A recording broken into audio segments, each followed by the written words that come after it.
j'espère que vous allez bien, que la journée fut bonne. Ce soir, pour l'histoire du soir, je vais vous lire Petit monstre et jaloux d'Éléonore de la Gravière aux éditions Récré à lire. C'est parti. Petit monstre et jaloux. Oupa est un gentil petit monstre. Il vit avec son papa monstre et sa maman monstre.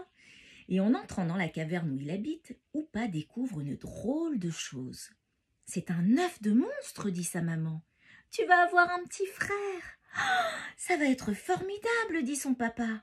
Tu pourras jouer aux petites voitures avec lui, faire des parties de ballon, lui raconter de belles histoires. » Oupa saute de joie et s'écrie « Ouais, un petit frère, rien qu'à moi. Ce sera mon meilleur ami. Oh, j'en ai de la chance. Regardez, c'est la famille monstre, la maman, le papa, l'œuf avec le bébé et Oupa. Et donc Oupa, il est tellement content et il se dit qu'il va jouer aux petites voitures et aux ballons avec son petit frère. Et un matin, en se réveillant, Oupa est très étonné. L'œuf est cassé, il est vide. Et dans les bras de maman, il y a un tout petit monstre qui a les yeux et les poings fermés comme des petits bébés. « Oupa, mon petit chou, dit maman, viens voir, voici Théo, ton petit frère. » Oupa, il écarquille les yeux et dit « C'est ça mon petit frère? Mais il est trop petit, il n'ouvre pas les yeux et il n'a même pas de dents. Il ne peut même pas jouer avec moi. Mais moi, je veux pas d'un petit frère si nul. Regardez, il est carrément pas content. Pourtant, voyez le tout petit bébé comme il est tout mignon. Il est trop choupi. » Oupa quitte la caverne et court voir papy et mamie monstre. « Je ne veux plus rester à la maison. J'ai un méchant petit frère qui a pris ma maman. »« Hein? Un petit frère ?» s'écrie mamie, et elle se précipite pour aller voir le nouveau bébé. « Qu'il est mignon, dit-elle. Gousi, gousi. Ce vilain petit monstre m'a aussi pris ma mamie, dit Oupa à son papy. Ne t'en fais pas. Tu verras qu'il jouera avec toi au ballon. »« Ah non, dit Oupa, très énervé. Il ne va pas aussi prendre mon ballon. » Regardez, il va voir sa mamie. Et puis la mamie, elle s'en va voir le bébé. Gousi, gousi, comme toutes les mamies font. Et voilà Tati Monstre qui entre avec un paquet. « C'est un ballon pour bébé Théo, dit-elle. Comme ça, il n'y aura pas de jaloux. » Tout le monde est autour du bébé.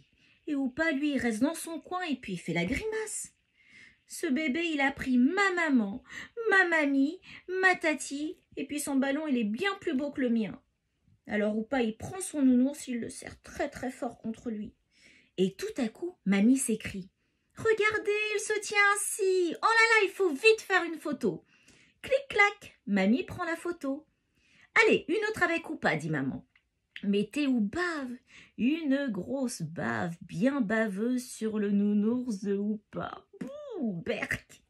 Regardez, il n'est pas content du tout, Oupa. Bah oui, parce que le bébé, il a bavé sur son doudou. Oh, comme tous les bébés. Oupa jette son nounours. Berk, j'en veux plus. Je ne supporterai pas ce monstre une minute de plus. Et à ce moment-là, mamie installe Théo dans la poussette et le met dans le jardin. « Oupa, mon chou, tu surveilles ton frère et puis s'il pleure, tu peux le promener ?» Et les voilà partis. Oupa pousse la voiture à toute allure. Et Théo qui rit, arre, il est tout content. « Je vais me débarrasser de toi, méchant voleur de maman et de mamie aussi. » Oupa arrive bientôt à l'entrée d'une grotte. Il y abandonne la poussette. « Au revoir, Théo, et ne reviens jamais. » Regardez, vous voyez, il le balade, il va à toute allure. Et lui, le petit bébé, il est content, il fait arre. Et là, il l'abandonne dans la grotte. Ouh, le vilain Oupa. Oupa rentre chez lui en se disant « Ouf, maintenant ce sera comme avant. J'aurai ma maman et ma mamie pour moi tout seul et en plus j'aurai 2 ballons. » Et tout à coup, Oupa réfléchit. « Je ne peux pas jouer au ballon tout seul. » Alors la maison lui semble bien vide. Il prend son nounours, il essuie la bave de Théo et il dit à sa peluche « Ben, on s'ennuie sans lui, hein, nounours, si on allait le rechercher. » Et là, Oupa repart à toute vitesse. « Mon mon pauvre petit frère, il doit avoir très peur dans cette vilaine grotte toute noire. » Vous voyez, il se rend compte qu'avec 2 ballons, on ne peut pas jouer tout seul. Et alors, tout d'un coup, il réalise. Vite, il faut vite aller dans la grotte retrouver le bébé. Oupa arrive tout essoufflé à l'entrée de la grotte. Il n'y a aucun bruit. Oupa est très inquiet pour son petit frère. Et s'il avait disparu? Et si quelqu'un l'avait emporté? Théo, Théo, réponds-moi. Je ne serai plus jamais, mais jamais méchant. Alors Oupa entre dans la grotte et aperçoit enfin la poussette de Théo, où il dort tranquillement et paisiblement. « Oh, tu es là.